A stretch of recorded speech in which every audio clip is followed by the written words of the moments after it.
Dane County department heads are downtown presenting their 2010 budget requests to the county board and members of the public. In these tight fiscal times, many are wondering what will happen to public safety. News 3's Angela Bettis has been looking into the sheriff's budget and joins us with more. Angela. Now, Eric, we are told that public safety is one of the top priorities of Dane County Executive Kathleen Falcon. She says despite tight times, it remains so. Right.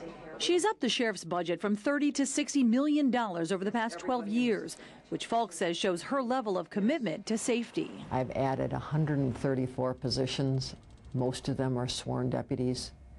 In his budget, in the sheriff's budget over the years, no other department has come close to reaching those kinds of increases. So it has been a #1 priority for me, and it will be again next year. But she calls this the toughest county budget since the Great Depression. A loss of $5 million in sales tax revenue, at least $1 million more lost revenue from various departments. Not to mention the county is waiting to hear if unions will continue the 5% pay cut through 2010. All of it adds up to money the county simply doesn't have. Otherwise, there are layoffs in the 100 range of county government, and that will hurt services that people count on. Which is why Sheriff Dave Mahoney says he kept his budget to the bare minimum. By and large, is the tightest budget I have ever submitted. I am literally submitting bare bones for what I need to maintain a high level of public safety. Beyond the 4.2% increase for personnel and insurance, Mahoney says he wants to continue fully funding traffic enforcement and home monitoring. And he needs money for upgrading fire alarms and surveillance in the jail, training, and 20 new squad cars. And he's ready to stand his ground. I've got a very good working relationship with our county executive, with our county board, but I'm not going to back down on the basic needs of public safety.